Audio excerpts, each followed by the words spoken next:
पे मान लेते हैं कि हमारे पास एक बार मैग्नेट है जिसकी पोल स्ट्रेंथ है स्मॉल m और इसके दोनों पोल्स के बीच की डिस्टेंस है 2l।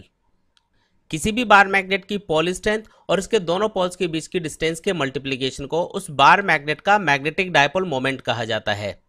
ये जो मैग्नेटिक डायपोल मोमेंट है ये एक वेक्टर क्वांटिटी होती है और इसकी डायरेक्शन होती है मैग्नेट के साउथ पोल से नॉर्थ पोल की तरफ। जिस मैग्नेटिक डायपोल का मैग्नेटिक डायपोल मोमेंट ज़्यादा होता है उसकी मैग्नेटिक फील्ड को प्रोड्यूस करने की स्ट्रेंथ भी ज़्यादा होती है। अब हम इस बार मैग्नेट के ऊपर एक external magnetic field B apply करते हैं। जब हम इस बार मैग्नेट के ऊपर ये एक्सटर्नल मैग्नेटिक फील्ड अप्लाई करेंगे तो इसकी वजह से इस मैग्नेट के दोनों मैग्नेटिक पोल्स के ऊपर एक मैग्नेटिक फोर्स लगेगा।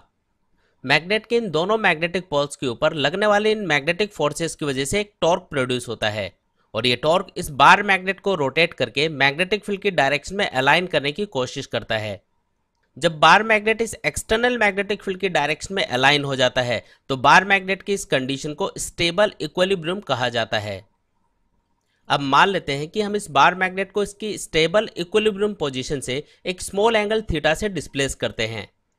जैसे ही हम इस बार मैग्नेट को इसकी स्टेबल इक्विलिब्रियम पोजीशन से डिस्प्लेस करेंगे तो इसकी वजह से इस बार मैग्नेट पे एक रीस्टोरिंग टॉर्क लगेगा जो इस बार मैग्नेट को वापस से इसकी स्टेबल इक्विलिब्रियम पोजीशन में लाने की कोशिश करेगा।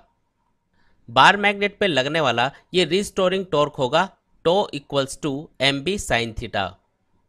जब भी कोई ऑब्जेक्ट रोटेशनल मोशन करता है तो उस पर लगने वाले टॉर्क, उसके मोमेंट ऑफ इनर्शिया और उसके एंगुलर एक्सेलरेशन में रिलेशन होता है tau equals to I into alpha. तो अगर हम इस इक्वेशन के अंदर टो की जगह आई अल्फा पुट कर दें तो ये इक्वेशन बन जाती है I alpha equals to mb sin theta. अब यहाँ पे हमने कंसिडर किया है कि इस बार मैग्नेट को हमने एक स्मॉल एंगल थीटा से डिस्प्लेस किया है, यानी कि यहाँ पे थीटा की वैल्यू वेरी स्मॉल होगी। और अगर यहाँ पे थीटा की वैल्यू वेरी स्मॉल है तो इस इक्वेशन के अंदर इस साइन थीटा को हम ऑलमोस्ट थीटा के इक्वल लिख सकते हैं, यानी कि इस इक्वेशन को लिखा जा सकता है I alpha equals to mb theta.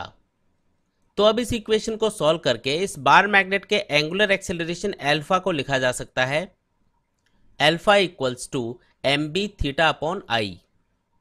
जब भी कोई ऑब्जेक्ट रोटेशनल मोशन करता है तो उस ऑब्जेक्ट के एंगुलर एक्सेलरेशन अल्फा, उसकी एंगुलर वेलोसिटी ओमेगा और उसके एंगुलर डिस्प्लेसमेंट थीटा के बीच का रिलेशन होता है alpha equals to omega square theta. तो अगर हम इस इक्वेशन के अंदर अल्फा की जगह ओमेगा स्क्वायर थीटा पुट कर दें तो इस इक्वेशन को लिखा जा सकता है omega square theta equals to mb theta upon I. यहाँ पे इस इक्वेशन के अंदर दोनों साइड में ये थीटा कैंसिल हो जाएगा और सिंप्लीफाई करके इस इक्वेशन को लिखा जा सकता है omega square equals to mb upon I. तो यहाँ पे जब ये बार मैग्नेट अपनी मीन पोजीशन के अराउंड एंगुलर एसएचएम करेगा तो इसके टाइम पीरियड को लिखा जा सकता है t equals to 2 upon omega.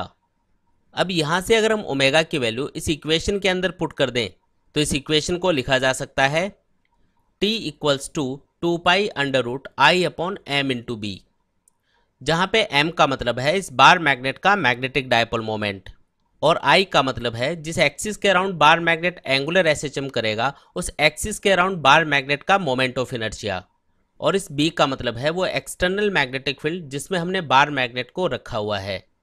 तो यहाँ पे सिंपली हम कह सकते हैं कि जब हम किसी भी बार मैग्नेट को किसी एक्सटर्नल मैग्नेटिक फील्ड के अंदर रखते हैं तो उस मैग्नेटिक फील्ड की वजह से उस बार मैग्नेट पे एक टॉर्क लगता है।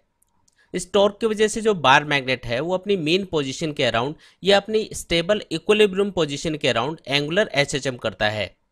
बार मैग्नेट के इस एंगुलर एसएचएम का टाइम पीरियड होता है t equals to 2 under root I upon m into B.